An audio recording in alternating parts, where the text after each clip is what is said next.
Ross, great to catch up over this call today. And you're co-founder of Just Move In, and you've recently launched Jay. I've seen it all over LinkedIn in the various news and press releases. Curious, what does it actually do, and what can you do now that you couldn't before? Yeah, thanks, Jim. So Just Move In, let's start with that, which is a moving home platform to help consumers, whether they're renting or buying a house, to set up all of the essential services they need as they move into a property. And we've been doing that full time since 2018, but the company actually started 10 years ago. So we've been around for a little while. We have a great track record of doing what we're doing. We've got the highest Trustpilot score of anybody in our space, 4.9 stars out of 5 from over 3,500 reviews, roughly almost that now. And we realized last year that with the advent of what was happening with AI, that we needed a new product to really capitalize on that. And so Jay is the revolution that we're going on as a business, I would say, from 1.0 to 2.0. And with that, I moved towards agentic commerce, which is a bit of a buzzword at the moment. There's an amazing report that came out from McKinsey in October referencing this as a new $1 trillion market. And Jay is going to be at the forefront of that. So it's not just helping somebody with their move, which is what we've been doing for a very long time, but also helping them manage their home. So managing the move as the entry point into somebody's life, but then giving them that incredible experience that can connect them to different services they may need assistance with today, but also things they'll need once they ultimately get into that property and settle down. And from there, we can open up into different services, so not just energy, broadband, and home insurance, which is our bread and butter, but also into other products like financial services, potentially pensions, loans. There's a whole range of things that you'll need once you get there. And Jay is going to be the conduit to managing that experience. It just plugs naturally into sort of the stress and the work that goes into a move, because often I moved a few years ago now, but I remember I didn't have much time to think about the extra things. So that really helps. Yeah, that is what it's there for. And to not just help you with what you know you need to do, but anticipate what you haven't yet considered. And I think that's really where AI is incredibly powerful, because we can look at what other conversations that are similar to your ones have been and then anticipate what you might need. So if you're buying a house, we could potentially see the property you're buying and the value of that house against others in the road. And maybe if it needs some work doing to it, maybe there's some additional energy efficiency products you could benefit from. Maybe you could remove the pebble dash from the front of your house and increase the value. And so we can start to make some assumptions using AI, and then not just say, well, here's a loan, but here's a specifically tailored loan to improve the value of your property. And here's a builder who's available to start working on that. Is that something you're interested in exploring? And so really just helping the customer get to the end decision faster than if it was just them of their own accord. I mean, you mentioned going from 1.0 to 2.0. So it's a fair assumption to say you've really rebuilt the core product around AI, and it's definitely not a bolt-on.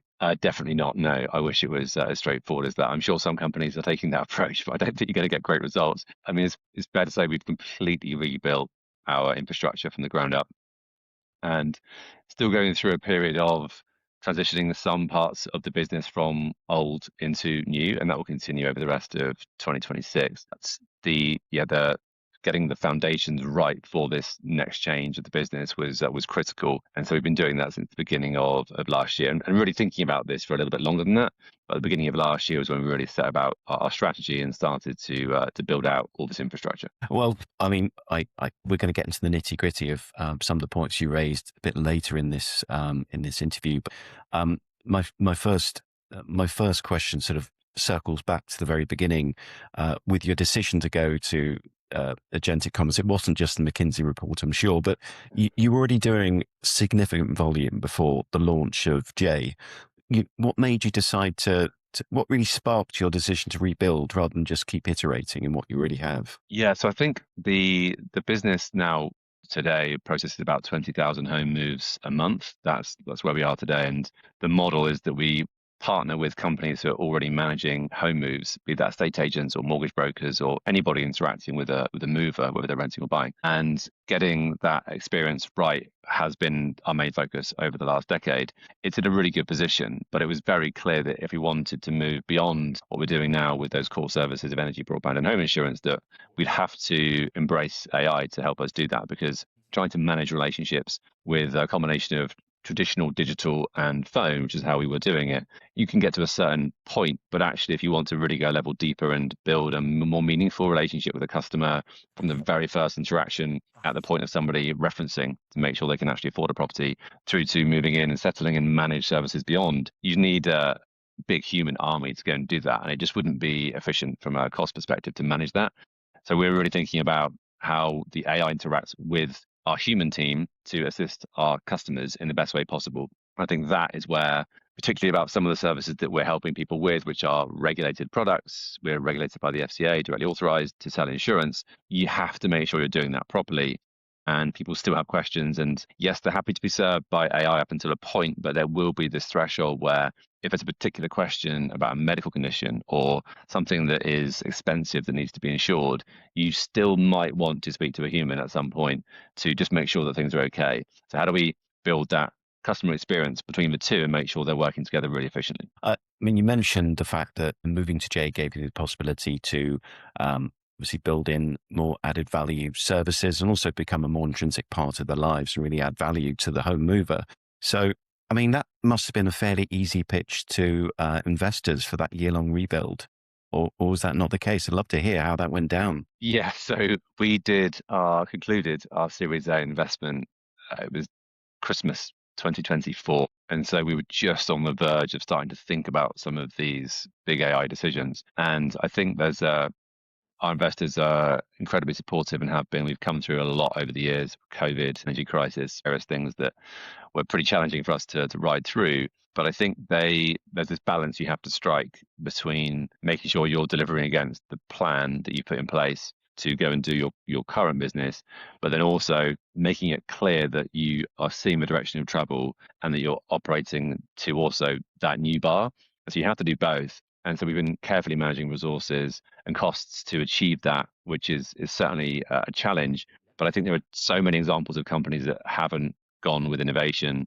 Blockbuster, classic case study, where they haven't seen what's coming, and we've just lent into it as quickly as possible. And so you will naturally have some skepticism around AI. And I think even consumers who maybe were playing around with some of the models a couple of years ago, if they haven't used them since and then use the models today, would just be, I think it's so hard to see the speed of which things have changed. And now on a daily basis, if you aren't looking at these things regularly, your perception of what AI can do and how it could evolve your business might be stuck in the past. And actually, we've got to make sure that we're also taking our investors on a journey of where we think this is going and be at the front of the pack, not at the back. And the folks that are going to be moving are more likely to be the ones that are using AI, probably have familiarity of agents. So you need to adjust to meet those expectations. Yeah, completely. And I think customers expect to be served in the right way for them when they want it. And so I think you've seen a lot of this over the last few years before the big changes we've seen with the likes of ChatGPT and Gemini and Claude coming through, is that people are happy to speak to a chatbot until it goes wrong. And then they want a human immediately as fast as possible. And if you can't bridge that gap, you're going to run into issues.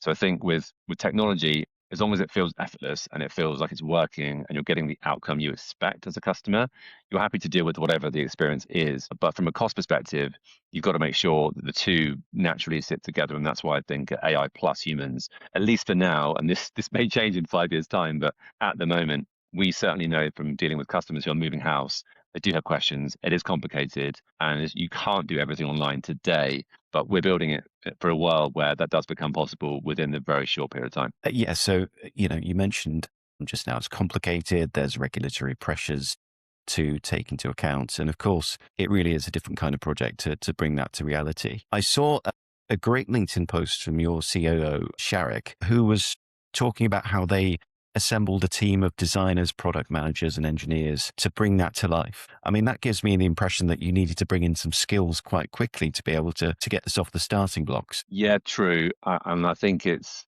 actually the biggest skill you probably need is actually attitude. It is, especially in this world where things are changing so quickly, and you have people who are very experienced, who've maybe got 10, 15 years of industry experience as a product manager or as an engineer, and their worlds have completely changed over the last year. And so it's a real attitude that we now need people who are coming in to think AI first rather than AI last or AI next. And so that in itself is a challenge, but because it's moving so quickly, I think maybe a year ago, that may have seemed like some people may have been, is it really going to change how I'm operating? I'll keep doing what I've been doing and managing a product in the same way and managing engineering in the same way and then getting the AI to check it. It has to now be AI first, and AI builds the code, the humans then check it. And from there, we can just build and deploy much faster. Yes, you get bugs. Yes, you get more issues as a result of that. And that's something for us to manage very carefully, especially as we're dealing with regulated services. But that is the direction of travel, and pace and execution and velocity are just the absolute key words for us. And so everyone who's coming into the business now is thinking with that mindset. And that, of course, then helps the rest of the organization get on the same page that this is the direction of travel. This is how we're now operating. But there's a big cultural change that you go through in doing that. Yeah, you touched on this before. You've got the need to move to 2.0. Your business has been established for 10 years, and you need to keep that element running while you're moving to the next generation. So these people who work with you, the product managers, they're still intrinsically valuable, and they bring that new lens to the new approach that you've got. So obviously this is something that is critical to the way you approach it, but bed that culture to enable these experienced folks on your team to move to seeing the light. Yeah, well, it's a really challenging one. And I think we've also gone on a journey from raising the Series A investment. And when you go through that, naturally people join, some people leave, and not everybody stays for the entire journey of a company's history. And we've seen that, and every company will experience that. I think there's certain things from a culture perspective we've held dear since we started. So we've been a B corporation since 2018. And we've just recertified for the third time, which gets harder as you get bigger and there's more things to manage. And that hopefully gives us the goal of how we're trying to maintain culture and how we operate and the things that are important to us. And then people coming in absolutely are signing up to that same benchmark of what good looks like. But it is a really difficult thing to manage. And we're doing the best that we can to get people excited about the future of what we're building, but also try and stay with the pace of change and to educate other people within the business around AI, make sure they're using the latest tools. And again, we're still going through a journey ourselves. We are by no means the finished article in terms of everybody across the entire organization using AI naturally first every single day. That's just not happening. But get towards the end of this year, and I think the new people coming in, the further changes that we're making, and really trying to living and breathing this stuff ourselves will show others that it's also possible. And I'll give you a good example of myself. Thank you. I'm not an engineer at all. Over the last week, I have built a complete website, not just a vibe coded website. There's a proper website with a front end, a back end, using databases, all done with Claude Code. So yeah, it has been vibed, but this is a proper website. There's an admin area. There's an area for partners to sign up and manage things. There's payments. And I've done all of that on my own, which I just wouldn't have been possible a year ago. Even 6 months ago, wouldn't have been possible because I could get so far, but then it would fall over when it came to some of the payments and the database components that I just wasn't familiar with. And I can now do that all on my own without a product team, without an engineering team. Now, that's for a specific new product or feature we will be rolling out soon. But now we can just test this stuff super quick rather than having to put in a request for something to be specced out, built, and maybe it would happen at some point in a year. It's already live and people are already using it. And that's like the best example of we have to, I think, set an example of this is what's possible from a non-engineer to go and do this stuff. So don't be afraid of it. Just lean into it, make mistakes, share in public. And we're now starting to do that. So on our Slack channels, we are getting people to share what they're working on, what they're thinking of, just trying stuff. And I just don't think there's ever been a more exciting time for people to just feel like they can do anything they want and actually go and make it happen just with some prompts. And understanding how to use prompts and getting good at prompts is a key skill. Again, that's something that we're trying to help the rest of the organization get to grips with. Do you think that's opening up that level of curiosity or the ability to do things like creating songs about your move? I saw that was something that you can do with the platform. Fantastic. Yeah, you can do that with ChatGPT probably anyway, or any other platform. But I think it's about making sure that what we're building has genuine IP for what we're trying to solve, which is the move, and how making sure that any new tools that we deliver and push live within the product is making people's home moves and settling in periods just a more pleasant experience. And that's what the AI is really good at. It's really good, particularly ours. We've built a lot of empathy into the model because not every move is a happy move. You might be getting divorced, or there could be a death, just lots of different reasons. And the AI can pick up on that. So as you're having an interaction with it at the beginning through voice and telling us about your move, we're picking all of that up. And then as a result of that, the interactions that you have will be different to the interactions that I have. And so we're creating these personas. You made us think a move is a move, but we've got probably over 24 different personas that we can categorize somebody into. Are they a first-time renter? Are they downsizing retiree moving into rented accommodation for the first time? There's lots of different nuances, and getting that experience right and then building out your dynamic checklist for you as an individual for your move is really key so that we can build a long-term relationship, not just for the move, but for the duration. I think that you mentioned before, you feel like you're still at the beginning of a journey and you're working things out. I'm sure there's a lot of the audience watching this thinking, I wish I could even be at the position where he's at the start. They're at the starting point.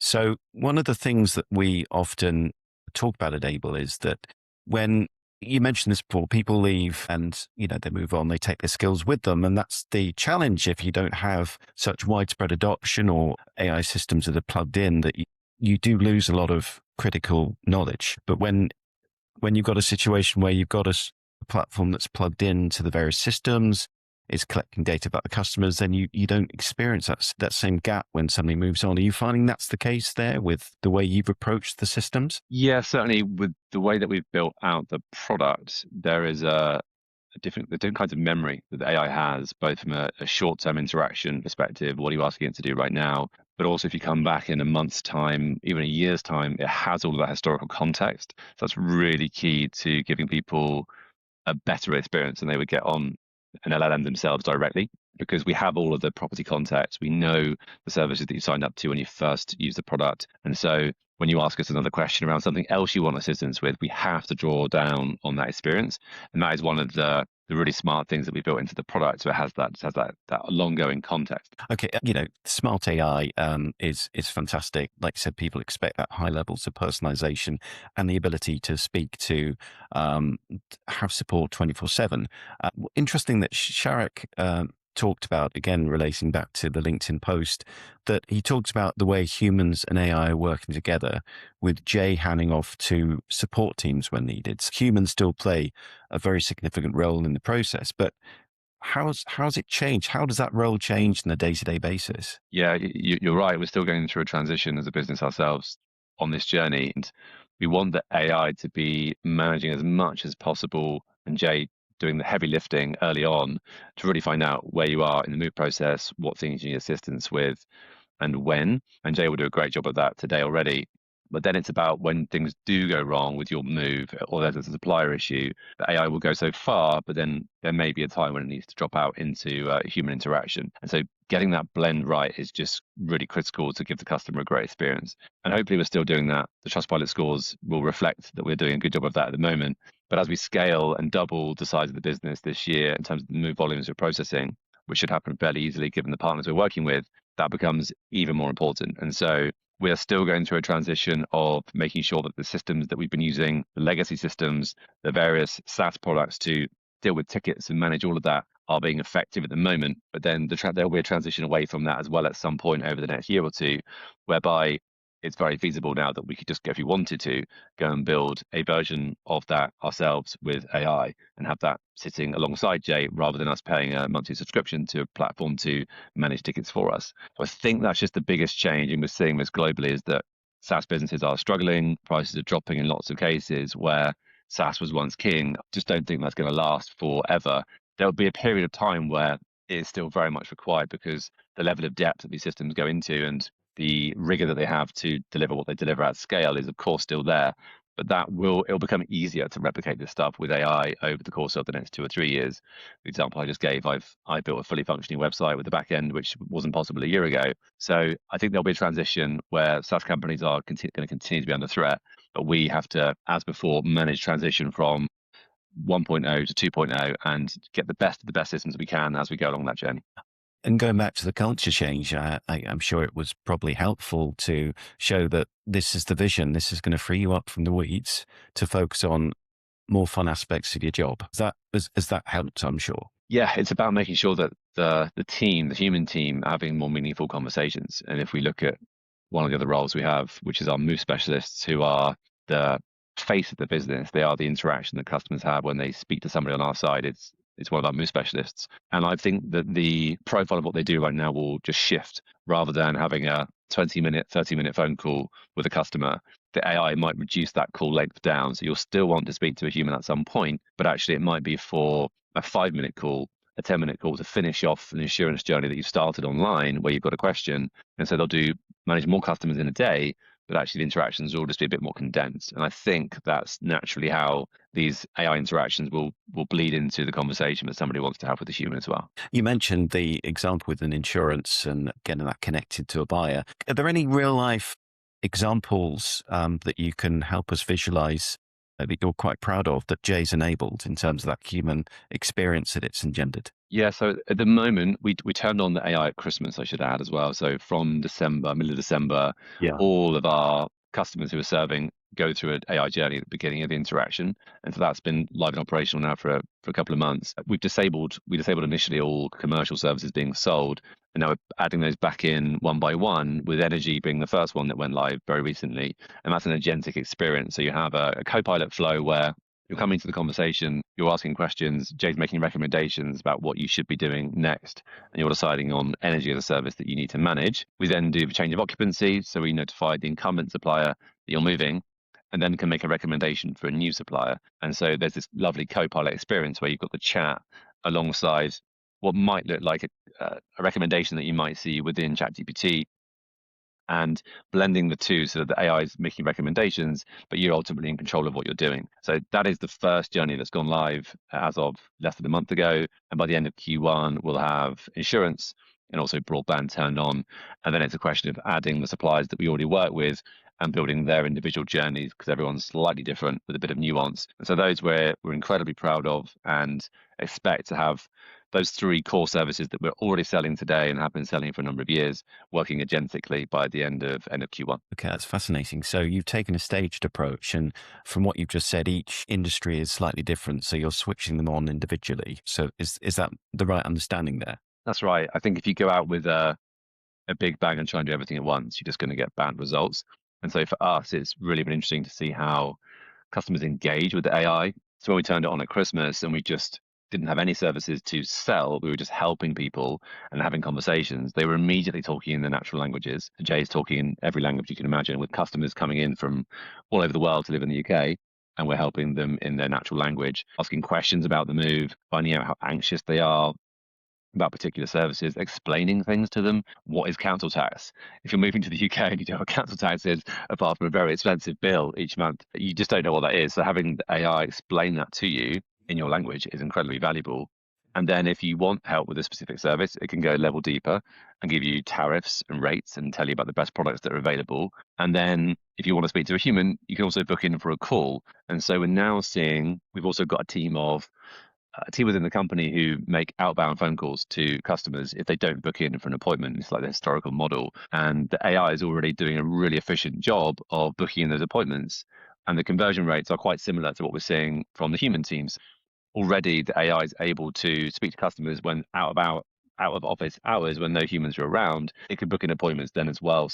I think that's really been the first stage. The second stage is using the AI to just sell more services outside of those core ones that will naturally take our time on. And so by the end of this year, there will be a number of new services that we will start to feed in. Actually, one example of a new service that we're rolling out at the moment is with TaskRabbit, which is part of IKEA. And so enabling somebody to book a tasker to do specific jobs as you're settling into that property, whether it's cleaning up some rubbish or building some IKEA furniture, is a really key component for what we're building out. And I think there'll just be other APIs that we can plug into, whether it's financial services, whether it's any other service you can imagine. We will naturally be able to connect that in, and then you can access it through Jay. So we want to be the layer that every home move goes through, and ultimately manage people's homes as an operating system that might exist within a partner experience that you might see, whether it's an estate agent or a mortgage broker that you know and trust. And in terms of that partner experience, has the delay been partly obviously to understand how the users work and interact, but has there been an element where you're educating partners and bringing them on board and helping them understand the process of how it all works moving forward. Yeah, of course. Yeah, you need to take the partners on the journey with you as well. And it's really about making sure that what we're doing works, is robust, and is scalable. So we initially tested it with some of our own customers because we do get a handful of customers that sign up on the website, which makes up a very small percentage of the overall moves that we manage. But that's where we started. So we started doing this a couple of months before we turned it on for partners, just to make sure that it was working, that people were having meaningful conversations, that it wasn't breaking, and of course it was breaking a lot. And there's still bugs. You know, there are going to be a lot of bugs when these new tools roll out because they don't exist.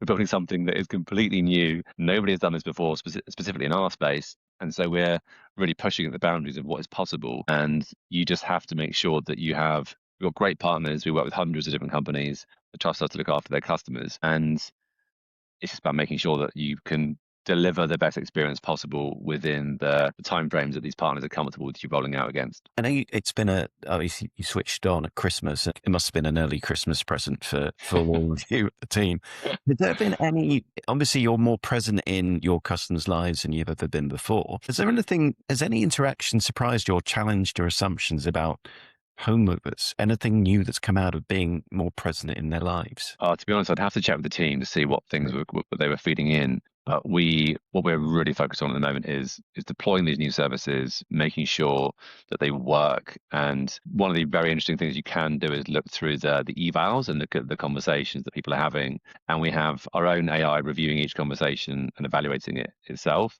but also our humans are doing the evaluating too. So every conversation that it has, we can see what's happening and we see the questions that are being asked and see where the AI gets it wrong. Then we can say to the AI, you made a mistake there. This is what you should do next time. So I think for me, that's the most interesting thing because you can just see all these interactions. And I was surprised by the number of international customers that we have. I knew we had a decent percentage, maybe 10, 20%.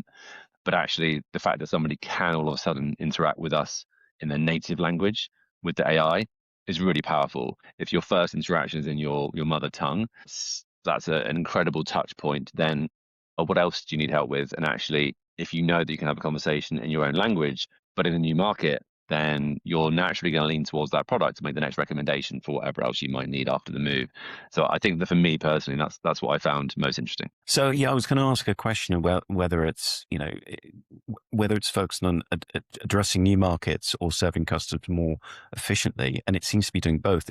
It's made your foreign customers market potentially more tangible to you to focus on. Yeah, I mean, it's definitely done both. We will for sure ourselves start looking at international expansion, which we're hoping to do next year with one of our very large partners. And we now have a product that can go into any European market and deploy there because we don't need to have a sales team on the ground to go and build up the partnerships. We already have a lot of global partners who have market dominance in certain areas around Europe and beyond that as well. And so having the product that we can use to serve those customers, but also use our partners as distribution to channels means we can actually go live quite quickly. And we already have a supplier base that covers broadband, energy, and insurance on a global basis as well. So actually, one of the most exciting things for us as a business is our ability to just launch into new markets, test things out. Then once we've actually proven whether that can work on a very small trial basis, then we can commit some resource to it and go in and make more of a splash. So that is certainly the plan for 2027 and beyond. Yeah, lots to, and you're still doing the transfer and the migration of old systems at the same time. Yeah, what a challenging job. So the point I'm interested to touch on now is that, so you mentioned ironing out bugs. When you went into the process, you probably anticipated there would be bugs, and you mentioned that humans are very much integral to that. What other systems do you have in place to spot bugs? I mean, what measures do you use to be able to identify those ahead of the pass? Yeah, so we have a load of metrics that we track, like many companies. There's all sorts of different things that we're tracking: the number of conversations that we're having, the number of positive conversations, the number of services people are buying. And I think that as a metric generally is something that we want to get as many customers as possible using the AI, because we know the experience is great once they get in. And so overall conversion to using a service is a very key stat for us, probably top of the list. And then beyond that, it's just making sure that we've got the right systems in place to ultimately go and scale this thing as efficiently as possible. Okay, fine. It sounded like you had a pretty strong plan in place at the beginnings. There's one of the things that I saw from the announcement was that, I mentioned before, it's it can write a song about your mood. There are adaptive tasks. We've covered that already. Mm. And and you mentioned obviously that you're getting a lot more signals from customers and what they're doing. How do you stay focused on what actually matters to customers? What's your North Star in the process? Yes, good question. So thankfully, we've got a leadership team who are all focused on different areas of the business. You mentioned Sharette, so he's really leading the charge on strategy around AI and what we're doing. And then myself and Tom, who's my co-founder, are focused on different components of growing the business. So really, you've got revenue as a top line metric, which of course is super important, and profitability and achieving those goals. So we're investing a lot of money at the moment into technology, and so pushing out profitability a little bit further as a result of that.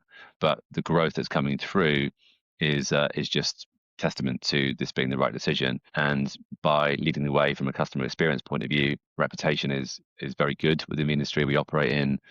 We've got that great Trustpilot score, 4.9 on Google as well now, by the way. And so Congratulations. it's making sure, thank you, it's making sure that we're doing all of the right things at the same time. It's definitely, I think, from an AI perspective, a lot of companies are trying new things out. We've built some great foundations within the industry that we operate in. We've got some fantastic partners that send us the moves. We work with the best suppliers in the industry, and we've now got the great customer experience to go with that from an AI point of view.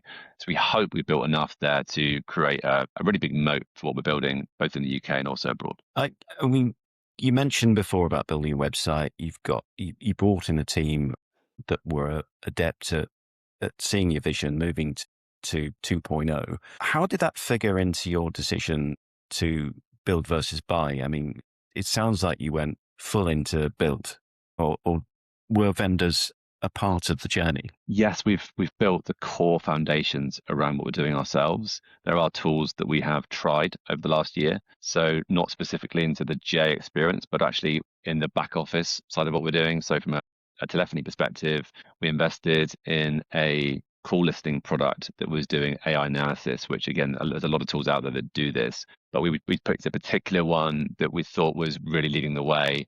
It was relatively expensive. I won't say what it was, but we use the product. Contact me if you want to find out who it was. Like I can make an intro, but we have found that actually these tools are amazing and there's some incredible analysis and insight you can get, but they're only as good as the humans that are actually on the other side of making the decision of what they're looking at and how much time they can approach to that. And that's been where we've potentially fallen over in certain areas. So I think these tools are getting better and better. They are expensive. There is a lot of value there. So we need to make sure we're balancing some of these off-the-shelf solutions that exist to do specific things that perhaps we're not going to build now or maybe even next, but maybe we'll build our own versions of those in time.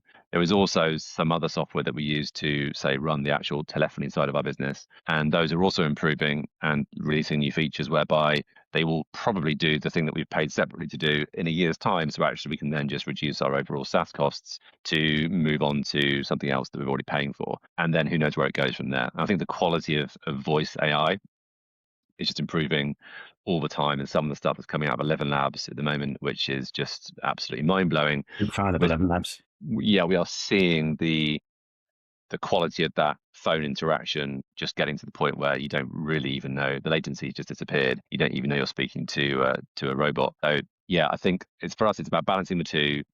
But from a foundational layer and building J out and all the experience around that, that is all proprietary. It's all our own technology. It still uses the LLMs to ultimately at the heart of that product, but the defensibility we have is around the data we have access to, the property information, the supplier data, and the customer experience at the heart of the flow that we've built. It's interesting when you talk about vendors. Recently, we were covering off in a playbook questions you should ask vendors to make sure that it actually works with your infrastructure. And you mentioned just now you built the foundations. How do you go into vendor conversations to make sure that, it's not just theatre, that you're getting to the real meat as to, will this work with my company systems? How will this benefit me? What sort of questions do you ask or steps do you take in preparation? I think it's always worthwhile putting any supplier through a type of RFP type process where you have very clear ideas in your mind of what you want to go and achieve, that you then make sure that if you're reviewing 4 or 5 suppliers, and we did in the case of the call analysis software, to make sure that it actually worked and give them all the opportunity to report against that particular set of questions that you want answering. or metrics that you want to see, then of course you need to have a pilot to make sure the thing actually works. And then you've got to make sure you've actually got the right people internally to deliver it. And I think that's where companies, including ourselves, have perhaps fallen over in certain areas in the past where you want to use the latest technology. Of course, everybody does, but you can end up in a scenario where you've got lots of software with no one using it. And if you don't have the right people to actually manage that, then you have the best systems in the world, but they won't actually deliver the value you want unless you've got somebody to actually who knows what they're doing and who's focused on it from a resource and management perspective. So yeah, it's really important. And I guess in your position, they can't rest on their laurels, because if they just stick with what they are currently doing, you'll have developed something probably better next year and replace them. So that's a pretty good motivator. Yeah, I mean, I think what's happening now with vendors who are selling services, that they clearly recognize that they're going to have to move faster than the companies can move themselves. And there's a huge market out there, right? There aren't that many companies who are building AI infrastructure of their own because it's expensive to do so. So typically it's either companies that are heavily profitable already and can commit the resource, or it's those that have raised venture capital and again have got the capital to actually advance into these areas. And we're in a fortunate position where we did our Series A investment last year, gearing up for a Series B over the course of the next year. And so we have capital to invest in these areas, but you have to use that capital efficiently. And investors, of course, want to see that you're spending it in a most efficient way possible. Fantastic. I've really appreciated your answers today. And I've got one final question for you in the Sure. time we've got. Given all you've done and all you've achieved, I'm sure there are plenty of ambitious mid-market CEOs looking at this and thinking, I'd love to emulate what Ross has done. One question is, what one thing shouldn't they underestimate in the process? It's really got to come from the top. Like, if you want to go and do this stuff, you have to believe it. You have to commit to it. It isn't straightforward. It isn't easy. We're still figuring it out ourselves as we go. We don't have all the answers. I don't think anybody does. I think that's the thing that will give people a lot of comfort, is that this is evolving so quickly. Even if you've not started and you're still figuring out what your strategy is, in a month's time, if you committed to it today to actually go and start thinking about this stuff and got into a room and just started exploring it and researching yourself as the leaders in your businesses, you can in a month become the leader. That's how fast things are changing. So even people who maybe took a decision 6 months ago, they were going to go all in on AI, using a particular path and particular products, those products are probably irrelevant now. Or certainly there'll be better products that are now in the market that if you were just looking at it for the first time today, you could get to the front of the pack. So I think there is speed, velocity, things I spoke about earlier, which are really important. There's never been a better time to start, and today is the day you've got to start. So don't hide away from it, lean in. You'll make mistakes, but it will certainly be a ride. Ross, I feel like we could go off on another tangent and speak about this for another half an hour, given what you just said, but we're at a time. So thank you so much. I appreciate your time today. Know how busy you are, and look forward to speaking with you again sometime soon.